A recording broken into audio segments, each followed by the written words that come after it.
Muy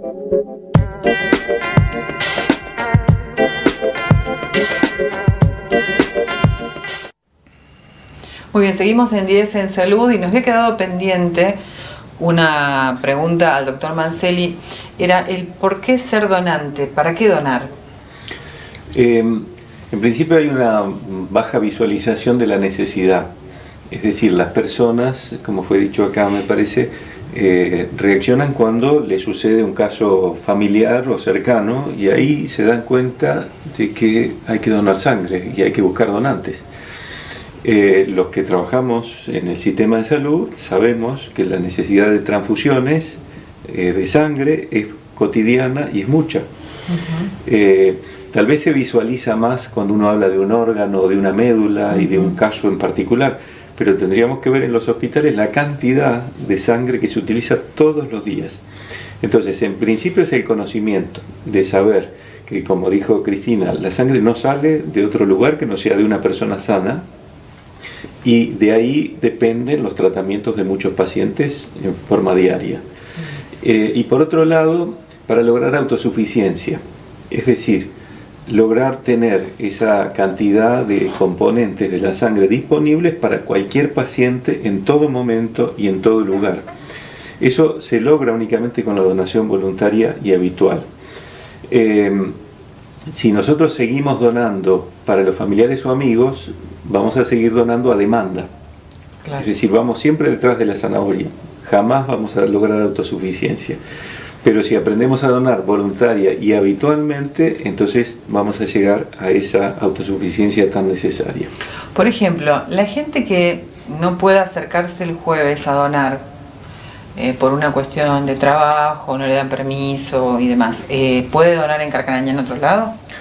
Bueno, debería haber un servicio de hemoterapia con una posta de donación para tal fin.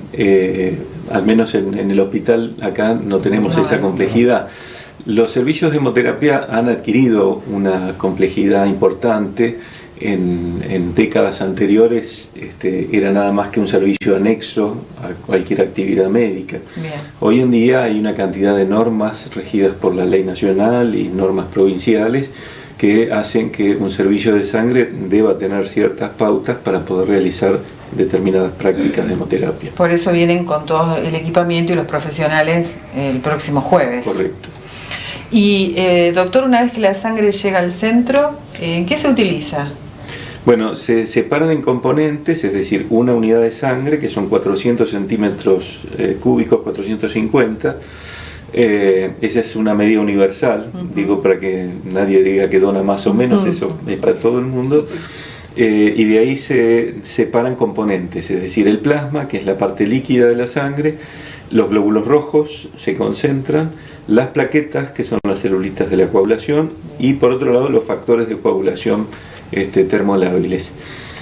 Todos esos se almacenan en temperaturas y en condiciones distintas, tienen plazos de vencimiento distintos, por ejemplo el glóbulo rojo 35 días o 42 días, depende el anticoagulante que utilicemos. Sin embargo, las plaquetas en 5 días están vencidas. Por eso es que la necesidad de la donación debe ser sustentable en el tiempo. No sirve hacer una gran campaña de donación de 100 personas y después por 6 meses que nadie done. Claro. Necesitamos cotidianamente que haya donaciones y la gente es voluntaria, es solidaria, en la sociedad eso se ve, pero no conocemos el hábito adecuado. Claro. No tenemos ese hábito de cada 6 meses o cada 3 meses ir a donar. Hacerlo.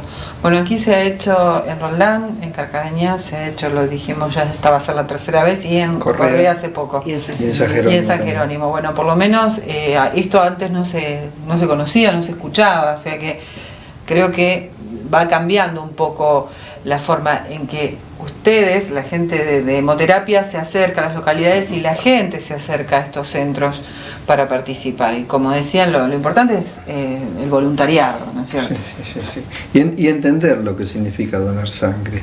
El 9 de noviembre es el Día Nacional del Donante Voluntario de Sangre, porque ya por 1914, en esa misma fecha, fue la primera vez en el mundo que se hizo una donación transfusión de sangre, perdón, que no era brazo a brazo, digo yo, sí, porque antes era como que sí, directo, ahora con el asunto de los controles no se podría hacer, ¿no? Y a partir de eso, que se hizo en el Hospital de Clínica de Rawson, fue que se instaló en Argentina el Día Nacional del Donante Voluntario, porque se confunde a veces con muchas veces con que el Día Nacional del Donante, que es el 14 de junio, que es un día internacional.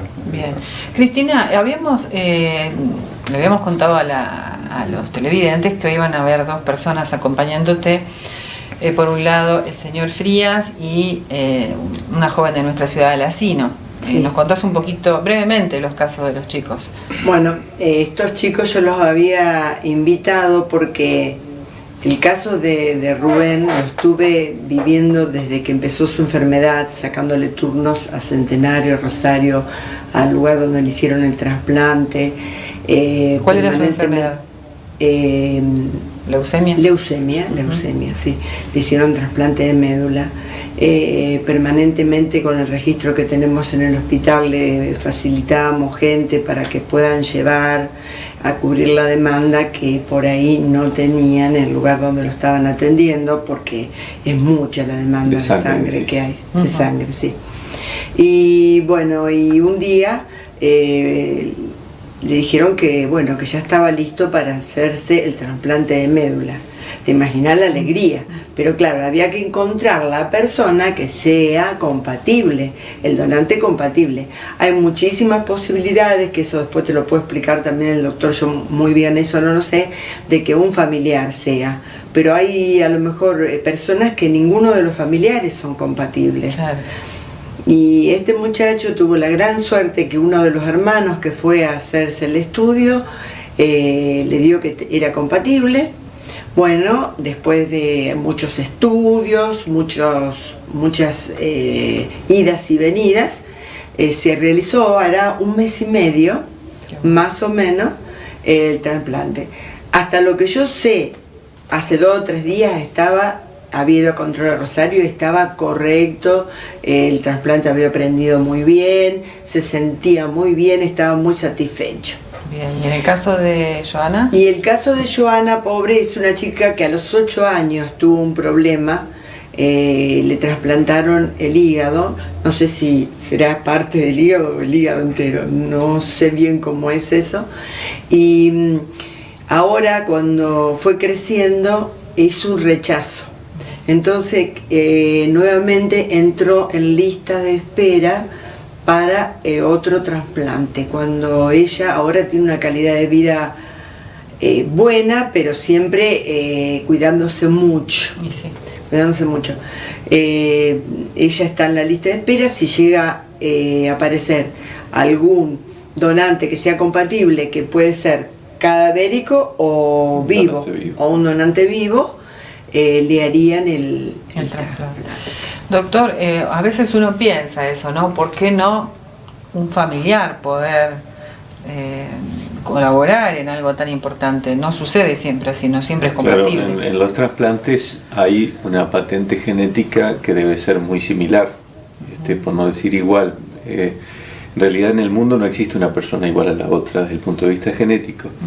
Por eso existe un banco internacional en el que todo aquel que se inscribe como potencial donante de médula se centraliza en ese registro. Ahora, cuando surge la necesidad en un paciente determinado, claro, se busca entre los hermanos, si es que el paciente tiene hermanos, y ahí tiene un 25% de posibilidades de encontrar compatibilidad. Es decir, si tiene 4 hermanos, hay uno que podría ser el donante. En muchos casos no se da esta posibilidad, entonces el médico difiere la solicitud al Banco Internacional de Médula. Ahora bien, esto es interesante lo que decía Cristina, para hacer un trasplante se necesitan muchas transfusiones de sangre y de plaquetas, eso significa muchos donantes. Claro. Con esto lo que quiero decir es que la puerta de entrada a cualquier tipo de donación es la donación de sangre. Claro. Es lo más simple, lo que uno puede repetir y por lo cual muchas personas salvan su vida. Qué interesante, ¿no? Todo esto. Última pausa, ya volvemos para despedirnos. Ya volvemos, ¿eh?